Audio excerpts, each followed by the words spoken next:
Elihu spake moreover, and said, Thinkest thou this to be right, that thou saidst, My righteousness is more than God's? For thou saidst, What advantage will it be unto thee? And, What profit shall I have if I be cleansed from my sin? I will answer thee, and thy companions with thee. Look unto the heavens, and see, and behold the clouds which are higher than thou. If thou sinnest, what doest thou against him? Or if thy transgressions be multiplied, what doest thou unto him? If thou be righteous, what givest thou him? Or what receiveth he of thine hand?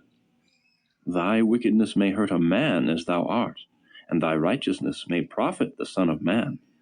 By reason of the multitude of oppressions they make the oppressed to cry. They cry out by reason of the arm of the mighty.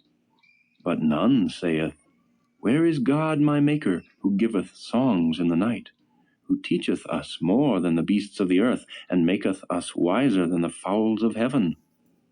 There they cry, but none giveth answer, because of the pride of evil men. Surely God will not hear vanity, neither will the Almighty regard it.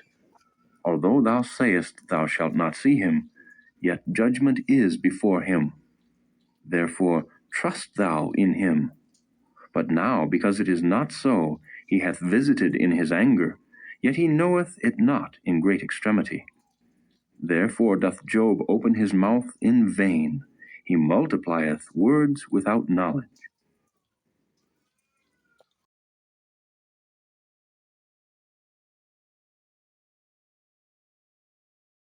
Elihu also proceeded and said, Suffer me a little, and I will show thee that I have yet to speak on God's behalf. I will fetch my knowledge from afar, and will ascribe righteousness to my Maker. For truly my words shall not be false. He that is perfect in knowledge is with thee. Behold, God is mighty, and despiseth not any. He is mighty in strength and wisdom. He preserveth not the life of the wicked, but giveth right to the poor. He withdraweth not his eyes from the righteous, but with kings are they on the throne. Yea, he doth establish them forever, and they are exalted. And if they be bound in fetters, and be holden in cords of affliction, then he showeth them their work, and their transgressions that they have exceeded. He openeth also their ear to discipline, and commandeth that they return from iniquity. If they obey and serve him, they shall spend their days in prosperity, and their years in pleasures. But if they obey not, they shall perish by the sword, and they shall die without knowledge. But the hypocrites in heart heap up wrath. They cry not when he bindeth them. They die in youth, and their life is among the unclean. He delivereth the poor in his affliction, and openeth their ears in oppression. Even so would he have removed thee out of the strait into a broad place, where there is no straightness, and that which should be set on thy table should be full of fatness. But thou hast fulfilled the judgment of the wicked. Judgment and justice take hold on thee. Because there is wrath, beware, lest he take thee away with his stroke.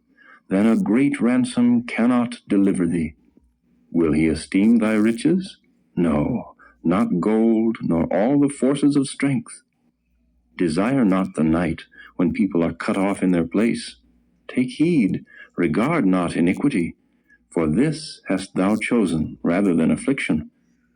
Behold, God exalteth by his power. Who teacheth like him? Who hath enjoined him his way? Or who can say, Thou hast wrought iniquity? Remember that thou magnify his work, which men behold. Every man may see it, man may behold it afar off. Behold, God is great, and we know him not, neither can the number of his years be searched out. For he maketh small the drops of water, they pour down rain according to the vapor thereof, which the clouds do drop, and distill upon man abundantly. Also, can any understand the spreadings of the clouds, or the noise of his tabernacle? Behold, he spreadeth his light upon it, and covereth the bottom of the sea. For by them judgeth he the people. He giveth meat in abundance.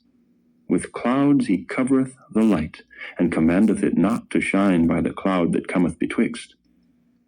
The noise thereof showeth concerning it, the cattle also concerning the vapor.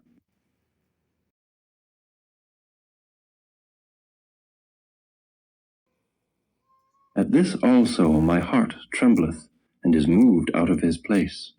Hear attentively the noise of his voice, and the sound that goeth out of his mouth. He directeth it under the whole heaven, and his lightning unto the ends of the earth. After it a voice roareth, he thundereth with the voice of his excellency, and he will not stay them when his voice is heard. God thundereth marvelously with his voice. Great things doeth he, which we cannot comprehend. For he saith to the snow, Be thou on the earth, likewise to the small rain, and to the great rain of his strength.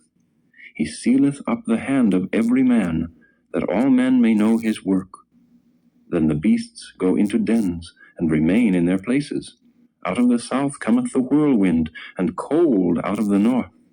By the breath of God frost is given, and the breadth of the waters is straitened.